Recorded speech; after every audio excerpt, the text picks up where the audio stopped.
I let these AI agents take full control over my blogs. They are now doing research, writing the posts, creating the thumbnails, and publishing daily blogs for my products, FeedHive, Linkdrip, and Aidbase. And the results are surprisingly good. At least for now. Because who's going to read all this content? What happens if Google detects that this is AI? Is it worth the risk of deranking your websites forever? I can't tell you if it's worth the risk, but I'll try to inform you to make a rational decision for yourself. And I'll show you how to set up this workflow for yourself in n8n, step by step.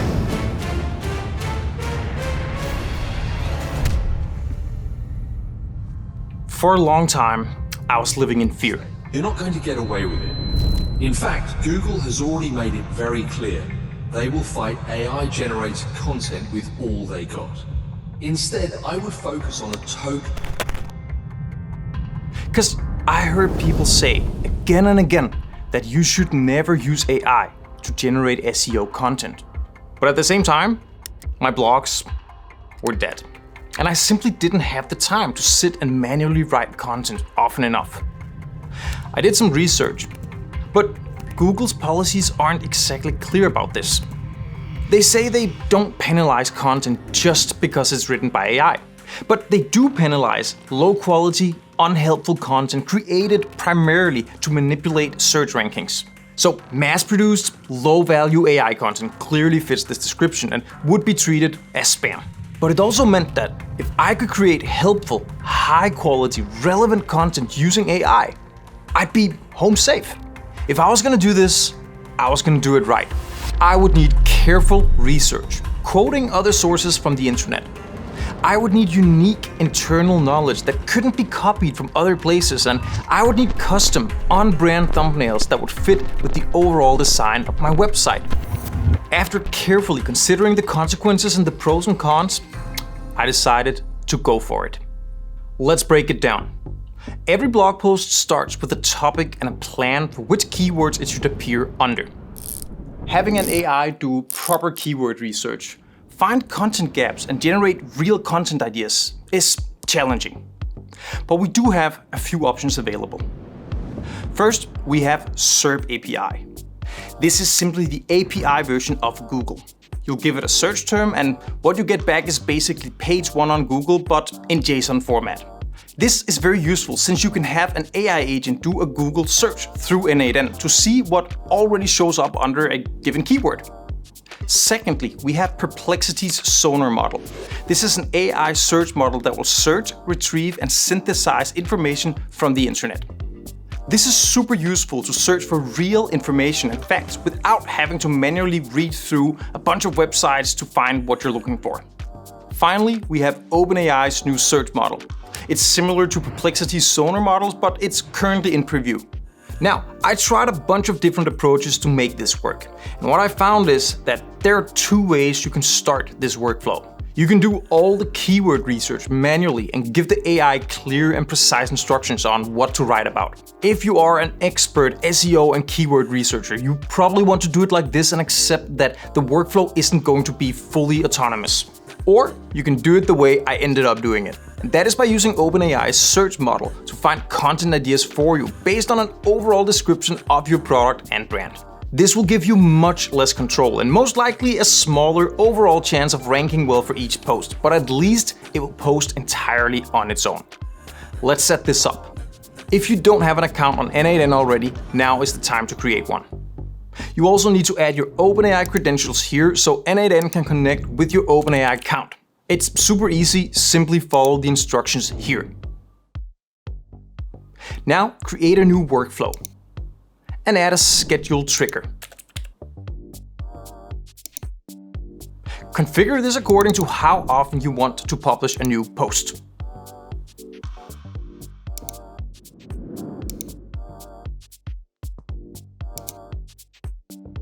Now let's add an AI node. Pick OpenAI and pick Message a Model, and let's call it Search Topic Ideas. And let's pick GPT-4o Search Preview from the list of models. The first prompt should be a system prompt. And we will give it a basic set of instructions.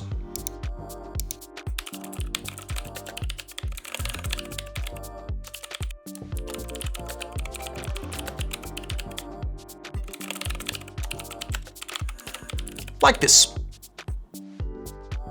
This agent will be writing content for FeedHive, one of my products, so make sure to change this description to something that fits your brand. Alright, let's test it out. Are you ready? Yes, I'm ready.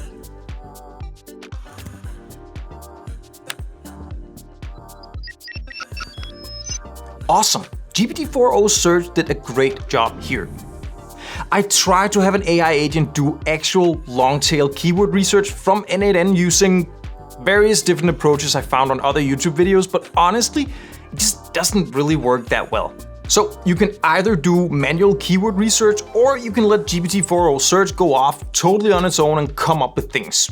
So far, I've had surprisingly good results with doing it this way. Now, let's bring in another AI node. Again, message a model. Let's call this one Prepare Topic. For this one, we can pick GPT-4o. And also here, we want to have a system prompt. This is our content architect. It needs somewhat specific instructions.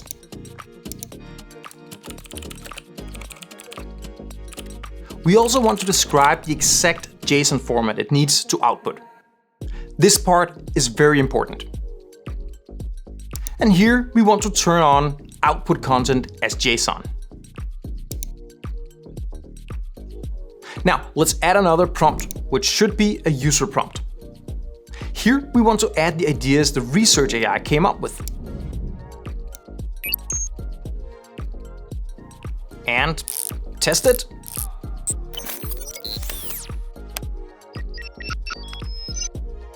Nice! These agents have now done their job. Let's wrap them in a sticky note to organize them nicely.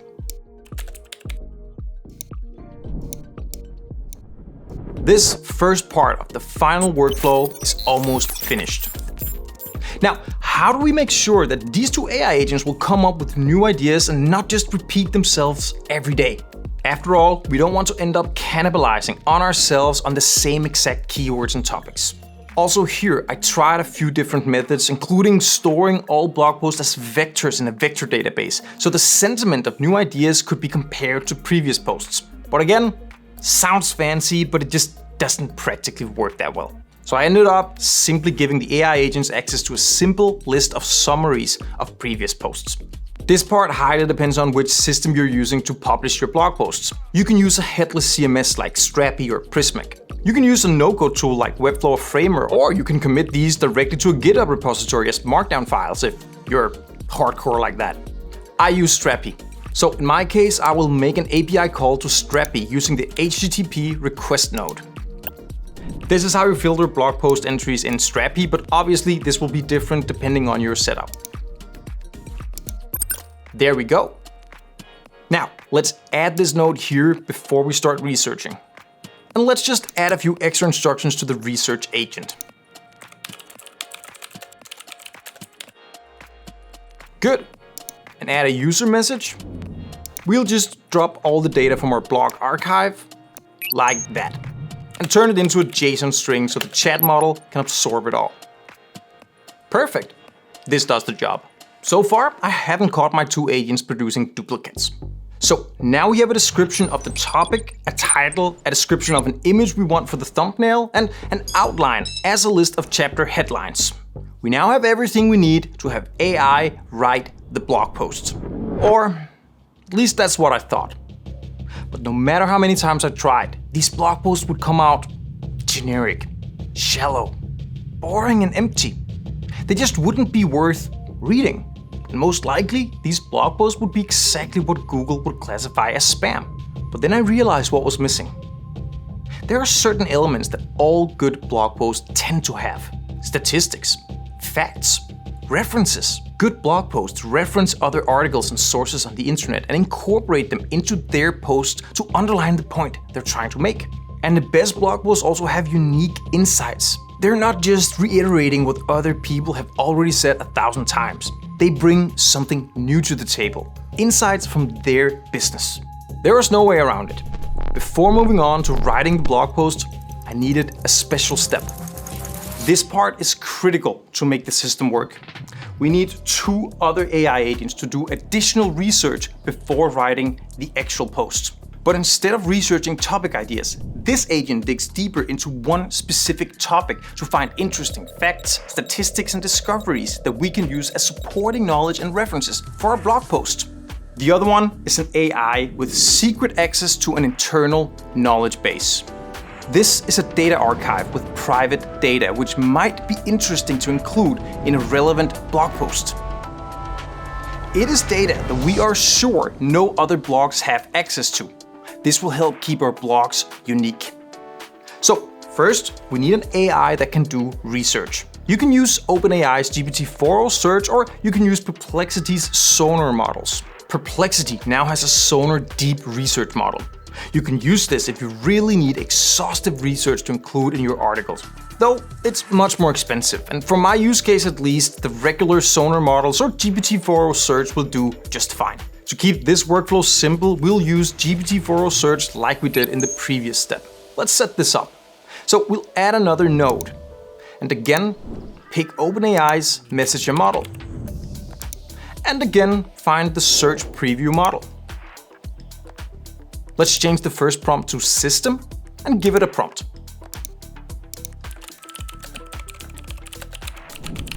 This part highly depends on your specific needs. Generally, I recommend starting out with something like this and then specify further if needed. Great. Let's also add a user prompt.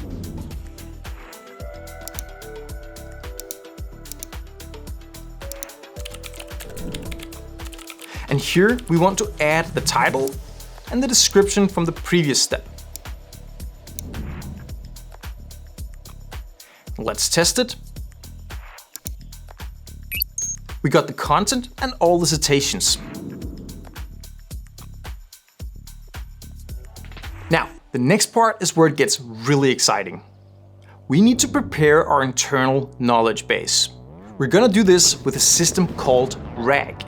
This allows us to let an AI agent search and retrieve relevant knowledge from our private knowledge base. n8n supports vector databases such as Pinecone, but if you're non-tech, it's pretty complex and not very user-friendly.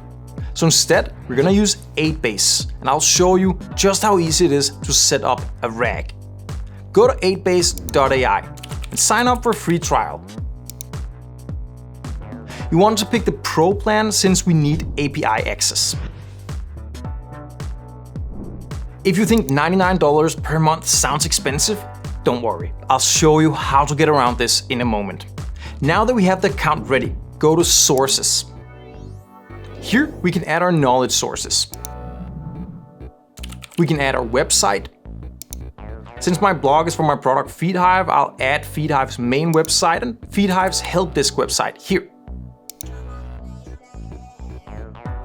If there are pages on your website you don't want to include, you can go here and exclude them. We also have a bunch of these university videos on our YouTube channel, so I'll add those too. There we go.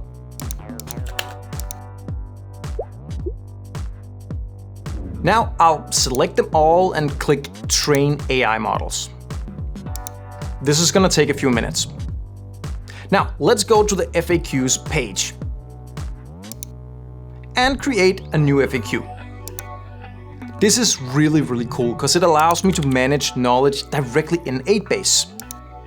So here I can start adding questions. Like this.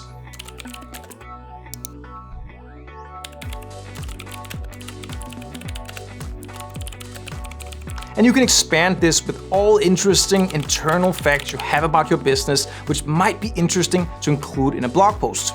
And if we go back to the FAQs, then we can train this entire FAQ here. Awesome. Now we have AI models with direct knowledge from our knowledge base. Let's create a new chatbot. With Aidbase, a chatbot comes with a chatbot UI. You can use this to embed the chatbot directly on a website. However, in our case, we can ignore all of this since we will use Aidbase API to talk to this chatbot directly. So all we have to do is go to knowledge and add the knowledge we just trained so this specific chatbot can use it.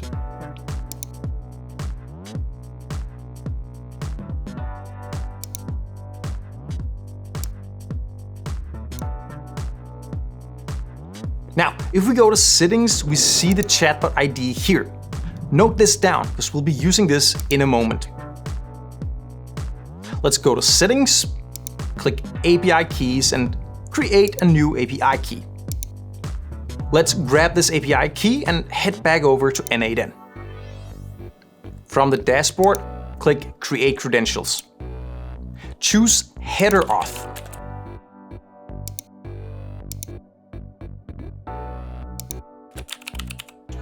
And in name, write authorization, and in value, enter bearer, space, and then paste the API key. Now, back in the workflow, let's add an AI agent node.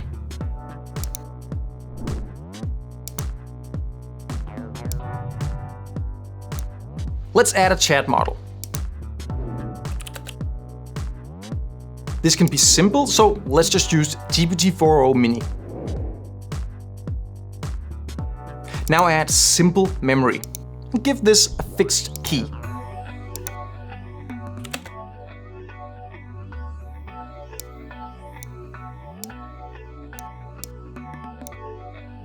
For the tool, let's add an HTTP request node.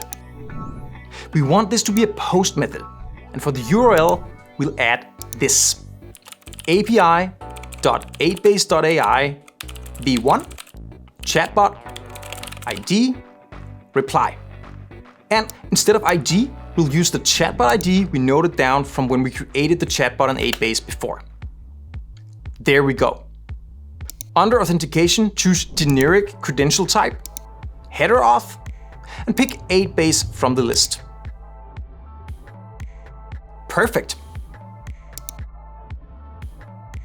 We also need to include a body. Put the name message here and let the model decide the value. We also want to add a session ID. And again, let the model decide this value too. Let's scroll back up and give this tool a description.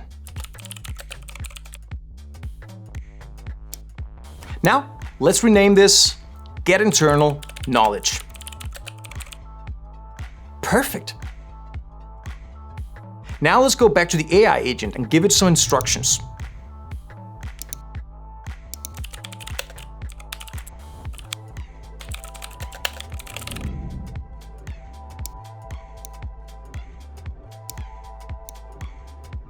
There we go. Let's test it out.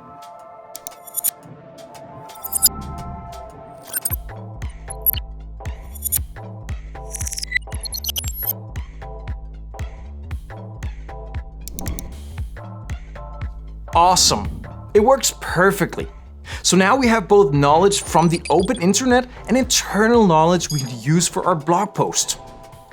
And as always, full transparency, Aidbase is one of the SaaS products my team and I run. And if you don't want to pay the $99 per month for the Pro plan, we actually offer access to Aidbase as a lifetime deal too.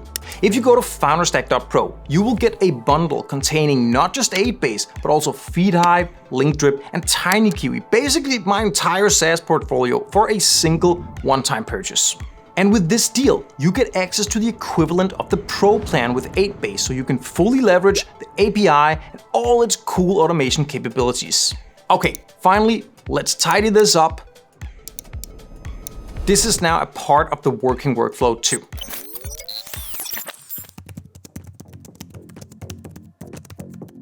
Now we can finally move on to writing the actual blog posts. And because we've prepared, planned, and researched our post already, we just need one AI to handle the actual writing. If you prefer, you can fine-tune a model for this if you want a specific tone of voice, Or you can use a base model of choice. Claude, DeepSeek, Gemini, OpenAI, they all have very capable base models for basic content writing. Which means that this part is going to be pretty easy to set up. My go-to here is going to be O3 Mini from OpenAI, which is a chain of thought model. I think it does very well for this type of task. As always, let's give it a system prompt. We'll give it a description of its task.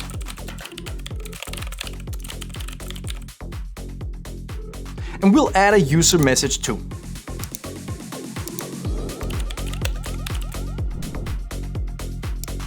And we'll provide it with all the things it needs to write the post.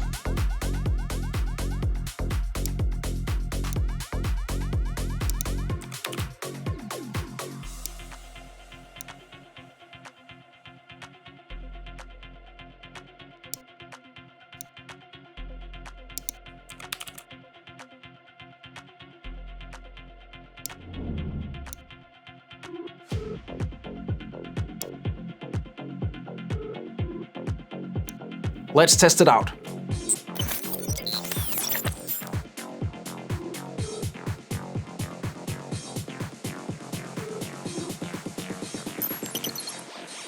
And look at that! A full-length, well-written, well-researched blog post with unique knowledge and sources from the internet. I mean, this is valuable. I would now read this and find it interesting and valuable, even if AI put it all together. And this is exactly what we want. At this point, the system was working. But there was one thing still missing. This was optional, but I personally think a blog post should have a nice looking thumbnail. And not just that, I wanted a thumbnail that was consistent on the brand and fit in with the website design and the overall blog page. And this part was tricky. My first approach was simply to use Flux to generate the thumbnails based on the image description created by one of the agents, and then have another agent put some text on top. I just don't think they fit. Well, I personally really like them. Me too. I think they're the best thumbnails I've ever seen. Could you guys just be honest for once? Yeah, they suck. Absolutely awful. Listen, Simon, if you want this part without coding, this is the best you will get. Hey, why don't we just vibe code it? Vibe code it? Ah, yes. You tell us how you'd like it, and we'll code a program that generates the perfect thumbnails. You know how to do that? Simon, please. I'm not gonna go too deep into details about this part. But what I can say is, I used Cursor to vibe code a solution using Node.js and a library called Canvas. And after a few hours, I had a perfect solution running on a custom API. This API would take an image, a text, a color theme, and a list of highlighted words, and then put a thumbnail together on this specific theme. And it works perfectly. Easiest way to generate images from AI is using Flux on Replicate. Go to replicate.com and create an account. Go to API tokens and create a new token.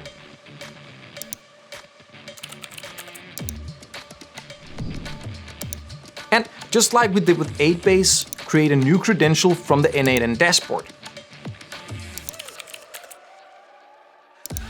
Add authorization in the name and type bearer, space, and then paste the API key from Replicate. Now we can add an HTTP request node. Let's change this to post. Use the URL API replicate. v1, models, Black Forest Labs Flux, predictions. In authentication, use generic credential type, header auth, and pick the replicate credentials from the list. And as a body, let's add these fields using JSON.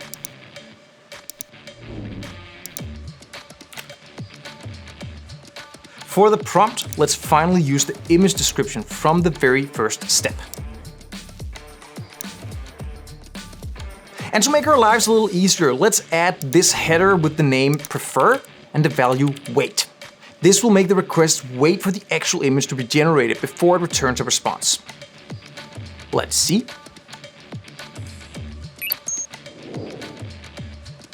Awesome. Now, you can use this image as is. You can also change the proportions to 69 if this fits better. And in my case, I'll quickly add another AI here, which is responsible for generating the parameters for my custom thumbnail API. Let's add an HTTP node for the thumbnail API here. And when we put it all together, boom, there we go. If you're up for the challenge, try opening Cursor and vibe code your own API like this. If you're not a programmer, I wouldn't do this for commercial production-ready software, but for a small extension like this, I think it is perfectly good and fun to use AI to vibe code a solution, even if you're not a professional software engineer. From here, the only thing left is to publish the actual blog post. For me, this publishing step includes pushing the title, description, content of the blog post, and the thumbnail to Strappy, where I keep all my blog content.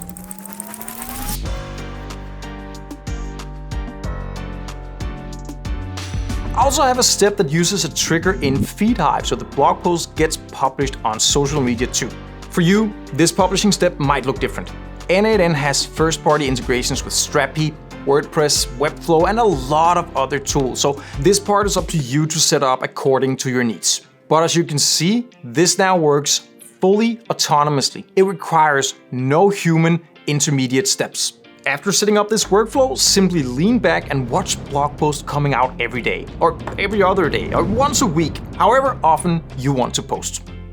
This has been a total game changer for our blogs, and we're seeing really good results with literally no effort. Zero. It's fully automated. And while that being said, I still need to make an important point here. This is extremely experimental and potentially really risky. So if SEO is your best performing channel, if it is the top channel for your business where mostly all your users come from, if you have spent years perfecting your writing skills and your blog really means a lot to you, then probably you don't want to do this. You've probably noticed that I put a whole lot of effort into making these YouTube videos. And that's because this is my highest performing channel. And I would never try to fully automate this with AI. I care way too much about it to go down that road. But for me, my business, my blogs are way down the list. They were really never performing that well, and they were more or less dead for a good while. So for me, this was totally worth the gamble, and so far it's working out really well. But before you consider replicating this setup, just keep in mind where you see your blog posts fit into your business. If it's higher on the list or you're planning for it to be higher on the list, you probably want to reconsider using this exact approach. By all means though, set it up, play around with it and see if it's useful for your business too. You can get access to both Aidbase and FeedHive as well as 2 other tools for a single lifetime purchase on founderstack.pro. And as a FounderStack member, you can also download this entire workflow and import it into your own n8n account to save some extra time. I have put links in the description for all of this. Now, excuse me, I need to get back to work, or rather, my agents will. But if you want to see how to set up a similar workflow but for content on social media, check out this video next. I will see you over there.